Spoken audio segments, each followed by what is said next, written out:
to Yeah, We Read It. I'm one of your hosts, Meggie. And I'm your other host, Laura. And we are two best friends traversing the terrain of books from our youth. Right now we are on the second book of Scott Westerfeld's The Uglies, so we're actually on the Pretties. Pretties. And we'll just say, top of it, this is part 2 of the book, and we'll come in really hot with this. There will be a little bit of a trigger warning for this one because some of the things... And we're gonna tell you when we get there, so feel free to listen to it now, and then when you get to the trigger warning, you can decide if you want to keep listening. Yep. And we're gonna also, we put a trigger warning in the description of this episode if you somehow missed that as well. We're looking out for you, y'all. We are looking out for you. Some content gets kind of wild. So we're gonna get a little wild. Not us, the book, but also us. But in a different way, in a fun way. in a PG, but in a way you want to see it 4 times. In a pretty way. I love that. I love that for us.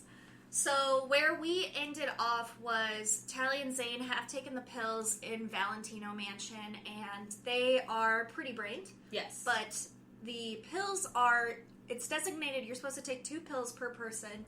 They split the 2 pills between them, so they each took 1. And we're just kind of dealing with the consequences and fallout of that. So we pick up a couple months after the fact. It's been a month or so. They wake up in bed together, and my first thought is have they been fucking? But it's never explicitly stated. No, but they do go back home together later on too. So maybe. But they're in bed, and they're at this place where they have to pretend to be pretty now.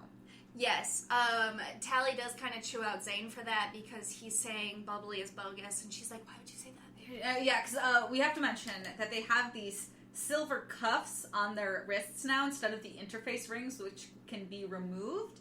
They have these cuffs which cannot be taken off, and they hear every single thing they say. Yep, even when they're talking outside, they can hear them, because, you can't take them off, so they've started this new fashion trend where they'll cover up their arms with, scarves, and it is the new talk of the town. All the crims are wearing scarves. Some of them even requisition to try to get a silver cuff, which, why? Enjoy your freedom.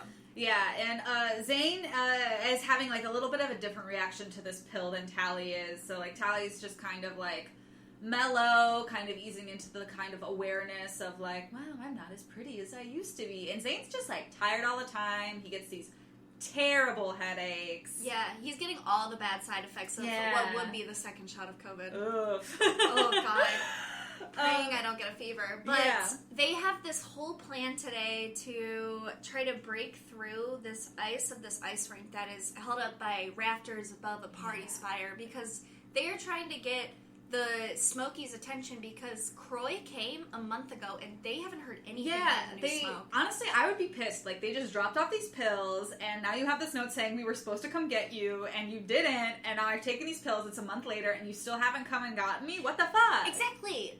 How are you going to schedule another doctor's appointment with Maddie? They're here's pills that might make you brain dead. Oops. And then it's well, how do I get in contact with my primary care doctor? Yeah, exactly. We don't have any way you can reach us, but we're in the woods, maybe, somewhere? Yeah. You have fun.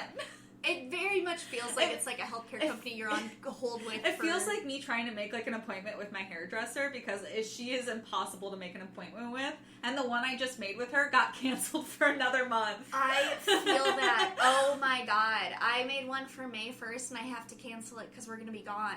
Oh my God. I have to make one. God, this is, being pretty-minded and taking pills is just like getting your hair cut, is what we've concluded.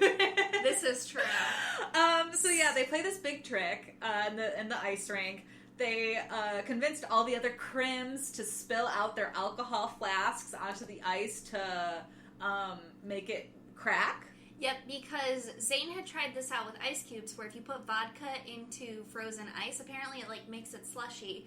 And so they're on top of this great, it's kind of like a stadium. They're on this place called Nefertiti Stadium, which is a huge arena. There's a big soccer game. I kind of saw it as maybe a playoff. Yeah, it was a big soccer game. I always just picture, did they say this or am I imagining it? I picture the ice rink just levitating. Yes, it sounds like they let them go off of the lifters, and then they're it kind of sounds like they're floating. Yeah, it's like, they're hoverboarding, but ice rink edition. So they all accidentally slip, or... accidentally, quote unquote. They accidentally slip and slide over this rink, and they're spilling vodka everywhere. Yeah. And at the same time, there's, like, fireworks coming up from the stadium. Mm-hmm. So it's kind of, like, heat meeting cold, plus the cold's being slushy, plus Zane at the same time just comes and jumps from a different side of the rink and, like, breaks it. So the ice shatters. It's mentioned now that, like, Zane and Tally aren't pretty-minded. They're, like, suddenly aware of how strong they are, because, like, when you're apparently pretty-brained, you don't think about using your muscles to your full force. Mm-hmm. And so Zane is just kind of, like, going ham whenever he can, and that's how he jumps so hard to break the ice. That's interesting you bring it up, because it's like, okay, you're pretty-minded, you can't really use your muscles, but they aren't eating. Yeah. So where does their energy come from? I have no idea. Probably the coffee. They drink a lot of coffee. And energy pills, but, like, shit, if you're doing that...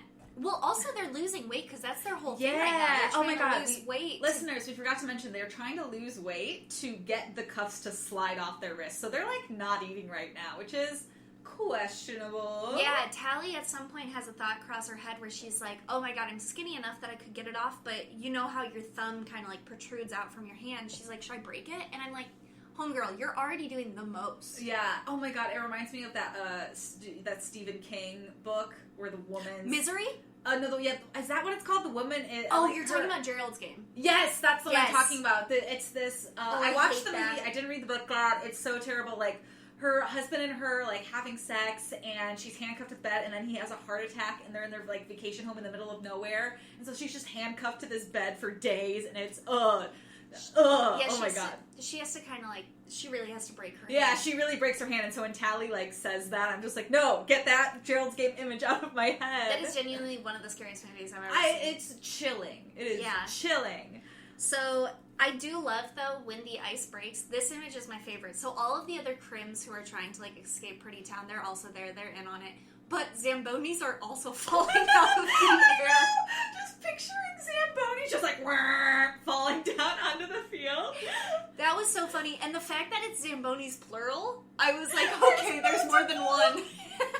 I did picture like at least 10 Zambonis that are just huge, just falling to the ground. And it's never said if they have the bungee jackets or not. So I don't know if they're just like plunging to the ground. I think they have to wear the bungee jackets to go in because of the risk, but for the Zambonis, definitely... What are the Zambonis doing? And I could have taken a whole chapter on that, knowing if the Zambonis hurt anyone. I would have loved just, a good 10-page tangent of what happened to the Zambonis after this trick that they pulled. Could they requisition new Zambonis? Lots of questions. They canceled Zambonis from New Pretty Town. They're not allowed to be here anymore. So this whole show was to prove to the New Smokies that the New Smoke had allies in the city, since the soccer game was heavily televised. Yeah, the metaphor is kind of like the sky is falling, and it was a big whole thing. Big whole thing, and they're like, oh my god, guys, we did it. So they party after. And Zane has head's aching. Yeah. Classic Zane. He's want to go home early from the party, head's aching. I've been there. I get too drunk. I want to read a book. What is the logic when I go home? I don't know. But Zane is like, bring me home, but Tally, you stay, because otherwise people are going to be like, they're up to something. Maybe they're just fucking. Who cares? Exactly. They're thinking too much now that they're not pretty-minded. But we also learned that in this time, they really have not told a single person about this cure. So, like, they have people on their side about, like, the new smoke, but they haven't explained the whole cure situation yet. And Tally and Zane do the night handoff, kiss, goodbye, see you tomorrow, whatever. And on the way back to the party, Tally runs into Dr. Cable. Dun, dun, dun. I was not expecting Dr. Cable to show up. No, and it was how the chapter ended on just her name, and I gasped. I was like, Dr. Cable is such a good villain. So Dr. Cable shows up and she's like, well, Tally, having fun tonight? That's how I kind of imagine Dr. Cable talks. Like, yeah, and Tally's like losing her balance, tripping everywhere, like, what? And Tally does what Tally does best, and she's playing dumb. Yeah, she's like, that definitely wasn't planned. And Dr. Cable's like, well, we always knew that there was a problem, maybe architecturally, with this, but it was on a big event day. And Tally's like, what a coincidence. And Tally's like, weird that all happened. Well, you're not saying that, like, we did that, are you? And then she's like, I've noticed everyone wearing scarves on their wrists. I know that you started the fashion trend. And she's like, I mean, someone has to be, like, a leader. No. And Dr. Cable is like, listen, I don't give a fuck about the tricks that you're doing. I'm offering you the chance to be bubbly, faster, stronger, harder, all the time. Yeah. Join us. Yeah, be bubbly all the time, be a special. And Tally's like, what? And I thought this was really interesting, and it kind of explained a lot of why they let Uglies get away from things, is they kind of have a weeding out process in special circumstances where they let Uglies get away with tricks because they want to see who would be good for special circumstances. Honestly, which is like baller, like fair. Specials just kind of let the little ugly children do whatever the fuck they want, so they know, like, that'll make a good special, that'll make a good special, that won't make a good special. Smart. Special circumstances is insanely intelligent. Do you think that you would qualify for special circumstances? I think I would. I think they would think my pranks are too stupid and too, like, niche. They'd be like, this is just a weird way to get what they want about it. It's something that is completely unnecessary. For me, they'd be like, how did you think of that? I think you would make it, I think they would be like, you're just trouble. You're not useful. And then they would be like, but your best friend's a special, so get on in here. Yeah, I'm like the Zane riding Tally's coattails, because she's like, whatever, we can make Zane one too if you really want. Yeah. But we learned something interesting about Zane here, is that he was friends with Croy and Shay, as we know. But I think that's how Dr. Cable figured out about David. Yeah, we find out that, we found out last part that, Zane knew Croy and Shay from the before times, and he chickened out from going to the smoke. But we found out here that he worked with Dr. Cable. Mm-hmm. Which is a big deal, because it's like, again, what I was saying last part, where it's like, Zane did indirectly cause Tally to be in this mess. Yeah. Yeah. And that apparently doesn't put any damper on their relationship. Yeah. It kind of is addressed. Kind of like sexy when you think about it. So she goes back to the party. Tally's like, oh dang, I should probably go back. And she runs into Shay. She's just not having a good Honestly, night. I was just thinking about, what a terrible night to be like, your boy having some headaches, leaves the party, for you to be like, okay, cool, I have to handle this whole party by myself, where I have to pretend that I have not taken a cure. Yep. Dr. Cable, your arch nemesis, shows up and is like, here's something to think about. Throw this entire life away and throw everything you're working for away. Become a special. And then you go back and your best friend's like, hey, I need to talk to you. And this is a best friend that you've had a lot of turmoil with. Yep. Whether she remembers it or not. And, you're feeling pretty guilty, because obviously you are in the wrong, objectively. Yeah, in a way. And Shay's like, girly, bestie, hi. What's up, girl boss? Dang, you guys, really haven't been the same since that little climbing thing. You know what's crazy? Me and Fausto, we actually tried that climbing thing, and I fell to my death, and I'm not the same as you and Zane. Yeah, Shay notices that Tally and Zane are different, and is, tracing how they became different. Yes. So she climbed the tower, it didn't work, and now Shay wants answers. And she also fell, and she was like, crazy thing about me falling. I actually remember everything that you did. You're the reason I'm in the city. You followed me to the smoke to betray me after you stole David from me. So just, tell me what happened to you and Zane. You owe me. And she fucking does owe her. Yeah, and, Tally panics. The only thing I won't give Shay is, she did not steal David from her. David just didn't like her in the first place. Yeah. And everything else she's allowed to be mad at. Exactly. But yeah, and so she's like, tell me what happened. You owe me. You literally owe me. Tell me why you're different. And Tally, backed into the corner, is like, I took a cure. Yeah. Zane and I took the cure. We found it on, as Croy came and left it for me. And Shay freaks out on her. Yep, she's like, you don't even know Zane. I helped you find the smoke. I helped you become a crim. I am your friend. You should have had me take the cure with you. Which, I get why she's mad, but I also think she needs to understand that there was, no time for her to be like, who should I give the cure to? Oh, for sure. Because I feel like if she was... Well, first of all, special circumstances was coming for her. Yeah. I would have been too nervous to, take it. You would have to think a lot in that minute. Yeah. You'd have to be like, how am I going to hide these pills? And should I take it now? Should I wait? But, it was... Special circumstances was there. Tally didn't have time to be like... And also, the only reason she remembered that the pills were up there was, like, kissing Zane. So, what was she going to do? Kiss Shay? I wish. But it could be. That's not how it would have been. Is there Tally and Shay fanfiction out there What somewhere? I'm saying is, Shay, you brought it on yourself by not realizing your compulsive heteronormativity. Well, and also, Shay was offered the cure first. That is true. She was offered the cure first at the end of Uglies, and she refused. That is true. Yeah. I wonder... I mean, I guess she didn't, like, have anything to, like, read no letter from herself, though, like Tally did. Yeah, so but... now that she knows, that just kind of sucks for her. Yeah, it just kind of sucks for her, because it's just like, girl, you just regret that you didn't take it first. Completely wrong but timing. Basically, we learned that trauma is what makes you bubbly, because now that Shay's remembering all her trauma... She's hella bubbly. Exactly. Tally is like, maybe guilt is what drove Zane to feel bubbly all the time. And now, anger. Anger Shay's. It's cute.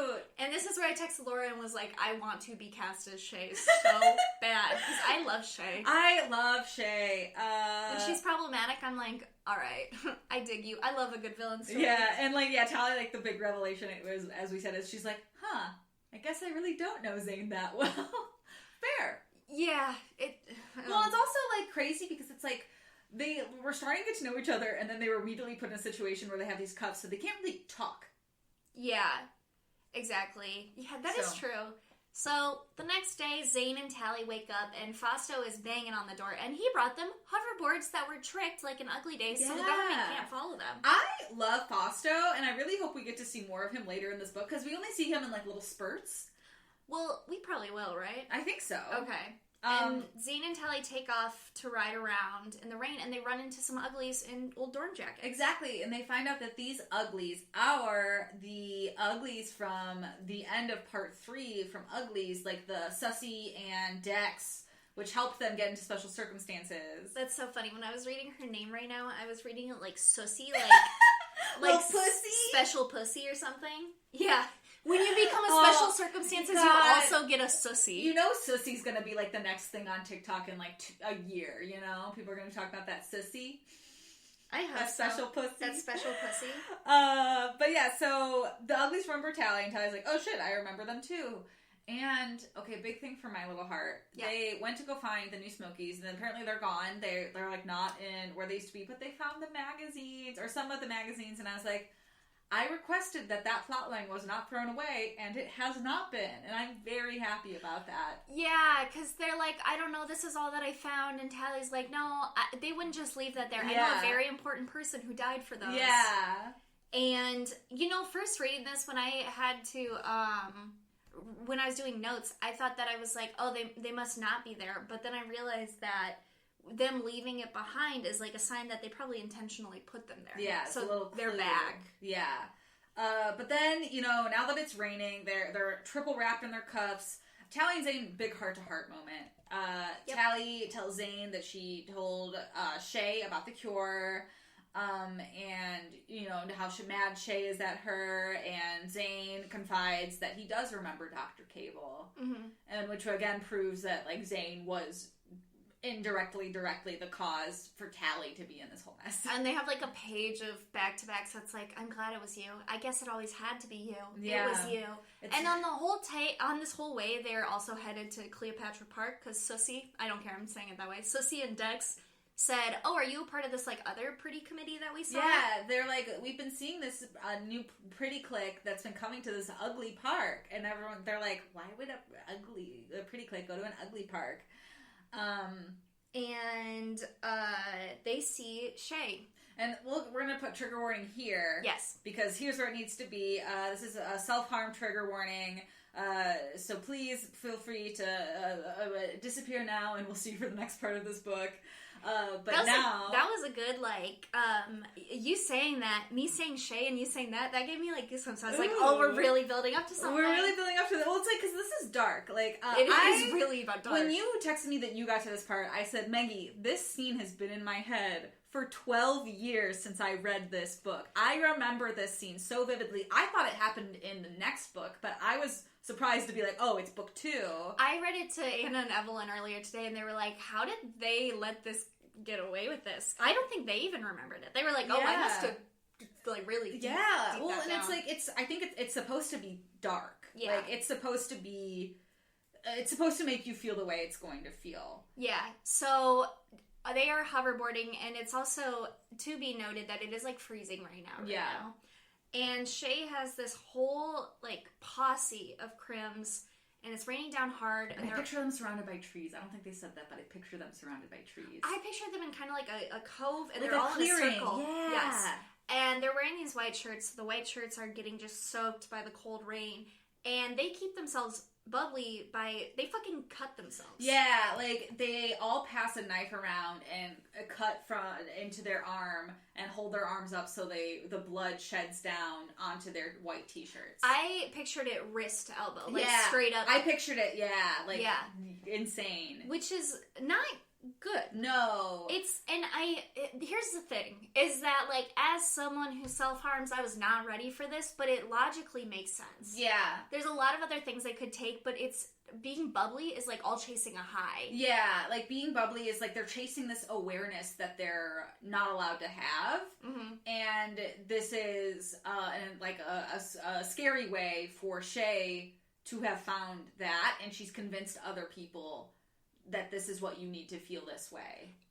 Do you think in New Pretty Town, like, someone could effectively kill themselves, or do you think the interface ring would, like, alert the hospital? I don't know. Like, I don't know if they're, more prone to, like, scarring or whatever, or if, like, they're, maybe they don't bleed as quickly, or their skin is thicker. Like, I have no idea. I would imagine that, like, you or I doing that action, which would cause death, doesn't happen to Pretties as easily. I feel like it's harder for Pretties to die. I agree, because I feel like even though the government is like, these are things that we control, it also feels like, I mean, not that they genuinely care about them, but, like, they would keep them alive. Exactly, and we know that these Pretties are likely have taken their interface rings off, so nobody knows that they're in this clearing besides the Uglies and now Zane and Tally. And Zane and Tally, as they're having their heart-to-heart, they look over, they see this, and Shay also makes eye contact with them. Yeah. And Zane is having really bad headaches, so they need to get out of there. Yeah, it turns out Zane, like, stops breathing, and so, of course, again, Tally having a bad day, sees her best friend in a field with a group of people right on the heels of themselves. Last night. And now her boyfriend can't breathe and is refusing to go to a hospital, and she's like, fuck no, I'm taking you to a hospital. And he's like, why? And she's like, in case you stop breathing. Yeah, and he's like, I don't want to go. And she's like, you have to. And he's like, but I wrote down that he's such a little boy being like, I'm fine. And like, oh my God, yeah. It reminds me of when my boyfriend had a concussion and he kept going, I'm fine. And I was like, I am convinced you have a concussion.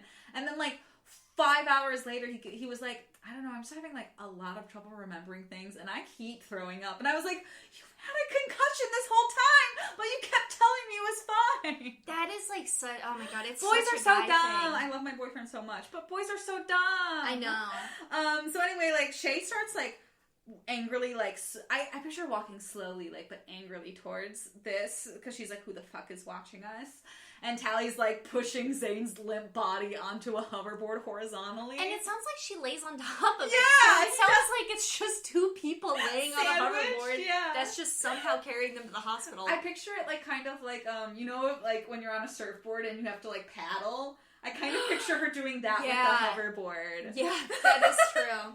So while Zane's having his little prima donna headache, they prima donna, he stops breathing. So dramatic. Because he needs he needs to steal attention away from David to make himself interesting. Where is David? Make him come back. So they touch down at the hospital and they're sort of sitting near like where the ambulances are. And Zane's like, well, guess I'm already here. Better see the doctor for something. And he just punches the ambulance trunk and breaks like 3 bones.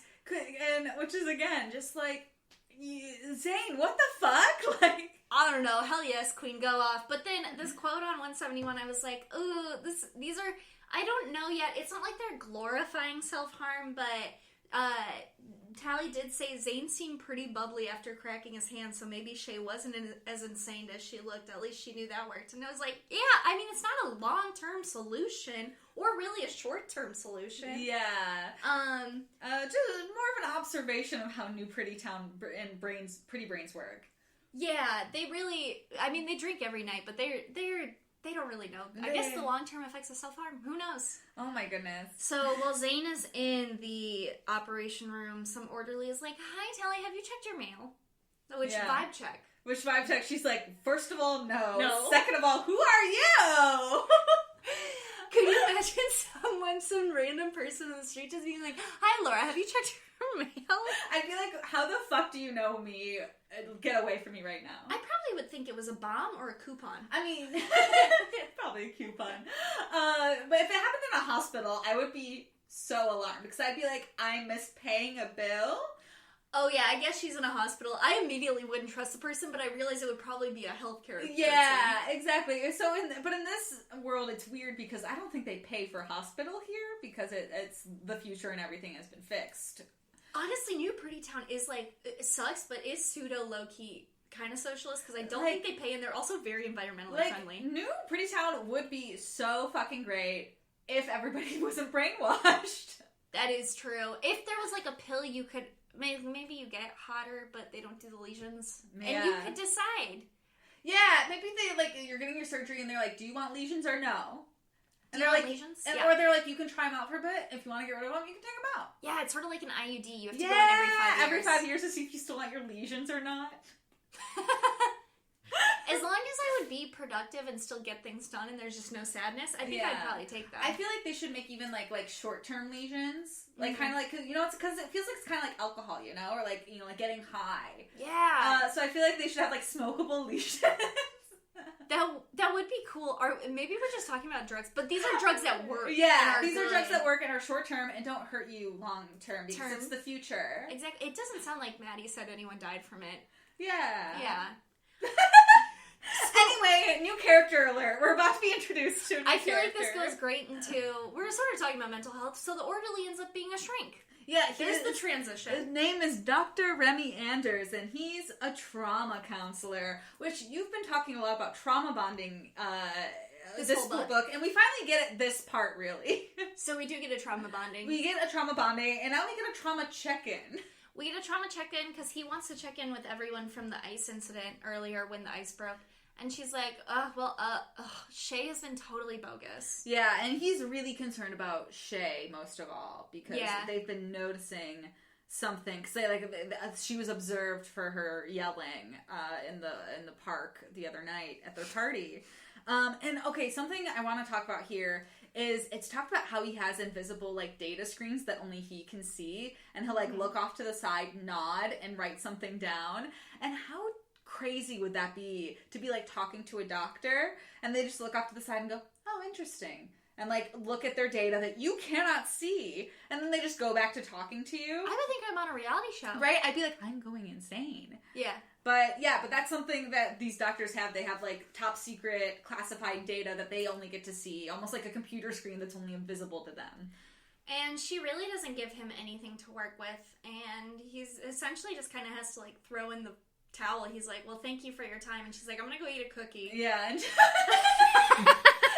she literally does say that. I know. And that's what's so funny about it. Cool, bye, gotta go eat food. And Zane comes out, and his headaches, he got his hand treated, but I don't think they looked at his headaches, so they're getting worse. Yeah, so he still said nothing about the headaches. So Tally tells Zane about Dr. Remy asking about Shay because he knows about their fight, and Zane's like, great, he's gonna ask her, everything will break loose, they'll know everything, and also we really need Shay to, quote, lay off the cutting. I thought that was really Which funny. is true, she should. Self-harm is bad. cutting.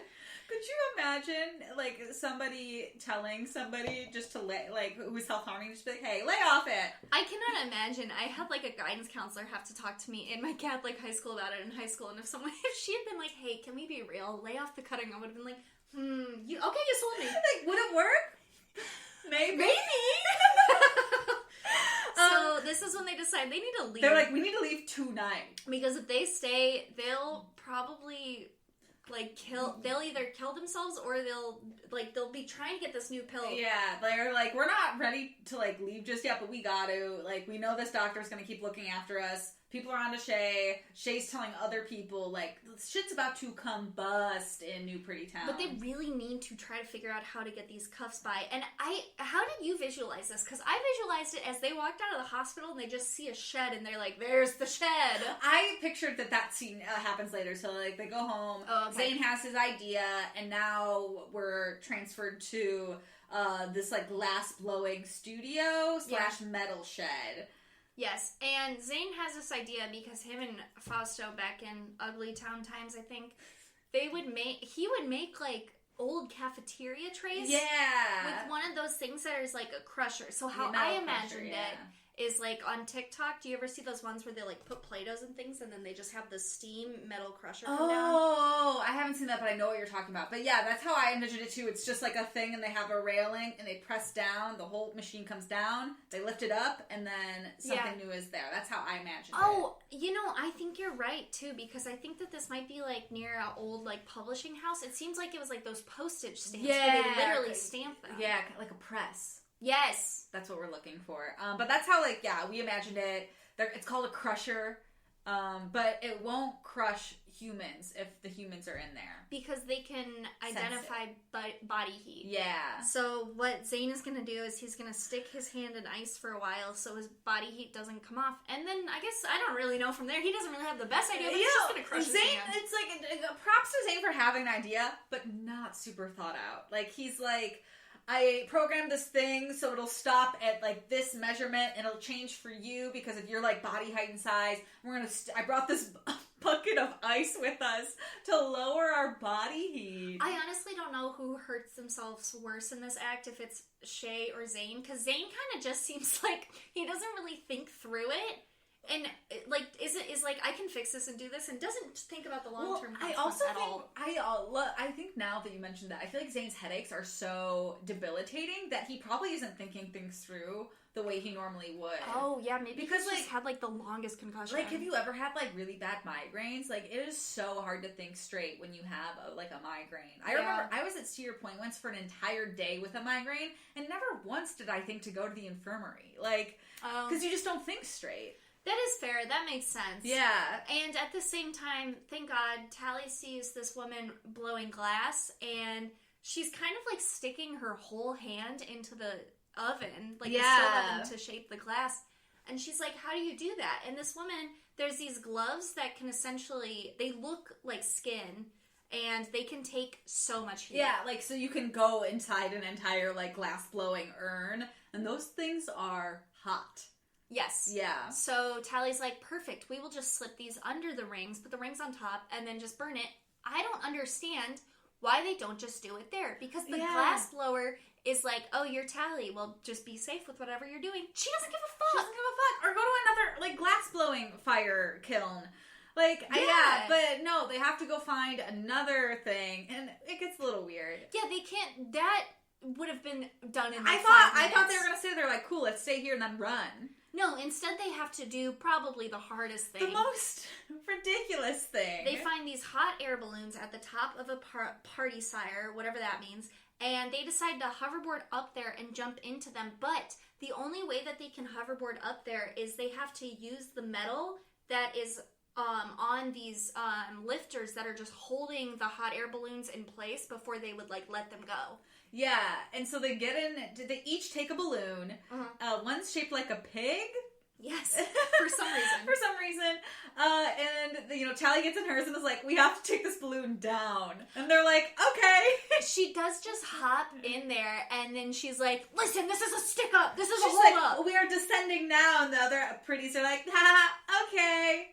And then they bring her down, and she's like, "Listen, if you want this to be really bubbly making, wait an hour to tell people." And they go, "Where are you going?" And she goes, "The new smoke." Yeah, she's like, they're gonna repeat this in history books for ages, which is like, all right, Tally, a little bit too confident there, but yeah, what if you can't get the bracelets off? There's a lot of things that could go wrong. I don't think I would have. I would have been right? like, didn't I already put these people in danger? Yeah, but so they have some of their crims with them. Fausto, Paris, and Tally. Zane comes in with them, and then 4 other crims go in the other balloon, I assume. I don't know if the other balloon is creating a diversion or they're also leaving. I thought there were more crims, but I know that, Zane comes over, and I think it's Fausto and Paris and them, and he's like, there's 4 others, so there's 8 crims that I get. Yeah, that's what I got too, and they go up, and they're like, they're trying to use the burner in the hot air balloon to take off their wrist bracelets. So they're just, like, throwing their arm up there. Tally gets hers off pretty fast, but it kind of gets, like, stuck again on her thumb, but she, like, rips it off and is like, woohoo, I'm done, and, like, throws it in the wicker basket, and the wicker basket, like, catches fire, but that's not a big deal. It's not a big deal. But, like, honestly, wouldn't you just do that? Like, whoop, it's off. I would do that. I'd be like, finally. Especially if you have gloves that you can't feel the heat and you take it off. Yeah, I don't think I would think exactly. And you would forget kind of that in New Pretty Town, they have endless technology, that this balloon is still made from wicker. And Zane finally gets it off, and he's like, woohoo, yay, Tally, I'll see you down there. And him and Fausto go, so we're gonna get more Fausto, probably. We're in the realm where we have to, like, get going now. We're like, we can see the ruckus is starting. We have to jump off and go find the new Smokies now. And it is very important that they jump off where they are in the air, because they're pretty sure that if they get too far, if they drift too far off, they're going to be way too far away from Rusty Ruins. Exactly, and they don't want to be not over metal, because then their hoverboards won't catch them. But Paris goes on this whole adventure just because he wants to have fun, I guess. No one told him what was going on the entire time. Like, they explicitly say that, like, when they get in the balloon, like, Tally realized that Paris had no idea what was going on and nobody had told him. And I think that's so funny. Like, could you imagine just being, like, one of 8 people just completely in the dark of what's going on? Of what's going on, like, being like, okay, I'm gonna go up in this hot air balloon with my friends, and then they expect you to jump? You need to tell, if you're not on a reality game show where it is expected, like, there's twists and turns, someone needs to let you know beforehand. Like, someone needs to tell you, like, we're gonna escape. Like, that's usually, like, we all know we are escaping, right? So I picture this as Tally's on the side of the wicker basket, and she's looking over, she's got her hoverboard already, and she goes, come on, Paris, let's go. And she looks back, and Paris is like, no. That's exactly it. Paris is like, I don't want to leave. And Tally's like, what? Yeah, she's like, but you're a mindless robot. And he's like, I like being a himbo. Which is it. Like, that's literally, he's like, I don't know, I like it here. Yeah, and then she is like, well, they go back and forth a bit, but she's not going to change his mind. Yeah, and then she realizes that she's, like, too far away now from the city grid. And she's like, fuck. And Paris is like, well, that's okay. We can go back. We'll have a great time. And she's like, fuck you, and just jumps out. And we don't know if there's any metal to catch her. Yeah, she literally is just like, fuck, bye, Paris. And I was like, that was your best friend for like 16 years, but okay. It does end very dramatically, where he's like, I don't want you to lose you. And she just turns around and she's like, you already have. Zane's changed her. Zane's made her more dramatic. Once you said that you want Cole Sprouse to play him, I was like, oh, I can picture exactly who Zane is in my head. Well, that's where we leave off with this part. We need to get into our top 5. Yep. And for this one, we thought we'd do a little fun one that would be top 5 better clicks that Shay could have been in. She could have been in so many better clicks. Just probably that would have stimulated her brain a little more. Absolutely. And more healthily. For sure. Number 5, become one of the hot airs. They get to go up and down in balloons all the time. What's not to love about that? I know. See, the sunrise, sunset, sounds like fun. And then that was the only actual one that we knew, so the other 4 are just ones that we kind of came up with. Boy, listeners, did we forget the rest of the clicks they listed off in part 1, so we made up our own. We're manifesting a few clicks that we would like to see ourselves in, starting off with number 4, which is the beekeeper click. Which is a pretty, like, stimulating click to be in, as bees are endangered. She could get her high by just getting stung. Yeah. Pretty hot. Number 3 is going to be the eye surgery click. We know that Shay has like a little like rotating clock in her iris of her eye. That would be pretty fun. Imagine like a bouncer and he's like, who do you know here? And they just have to make the gems spin. Or they take off their sunglasses and reveal their gem spinning eyes. And they're like, oh, come right this way. That would be pretty cool. It looks flashy. It looks cool. Number 2 is one near and dear to Laura and I's hearts. We would want her to join the Town AV Club. Right, if you work with technology, you're going to learn a lot, and learning is the key to bubbly in my mind. Watch some A24 movies. I'm sure you'll project onto whatever female lead, whatever male has written about. Exactly. Manic Pixie Dream Girl. Love it. We have to. Dreams. Chase dreams. And number 1, just get a retail job, or any other part-time job for that matter, because work builds character, and maybe what makes you feel even more bubbly, but with an actual schedule. Some of the most interesting people I've met have worked retail grocery jobs. Yeah. Everyone's interested. We love the service and retail workers. Exactly. And that's it. That's our top 5 listeners. And that's it for this episode. We did it, Meggie. We have one more part in this book. I know. I'm excited. I have no idea what's going to happen. Like, I have kind of an idea because I, vaguely remember reading this, but not a huge idea. This is all a surprise to me because I've never read it. So. And that's what I love about this. And I love about us. And I love about this podcast. Me too. Listeners, if you're listening to this right now and you're like, oh man, I wish I could do something to help Meggie and Laura out, rate us 5 stars. That's it. Rate, review, subscribe, tell a friend about us. We would love that. We'd really appreciate it. We appreciate you listening to the podcast. Mm-hmm. We're happy that you're here. Also, be sure to follow us at Meggie and Laura on Instagram, at Yaoi Reddit on Twitter. We post there regularly about the podcast, so if you're looking to stay in the loop, we're also part of the Audio Mint Podcast Network. So if you're looking for other cool podcasts to listen to, I suggest starting there. And that's it. And Meggie agrees. I would love to note that Meggie does approve of everything I just said. This is true. Well, that's it for this episode of Yaoi Reddit, everybody. Goodbye. Bye. You were just listening to an Audio Mint podcast.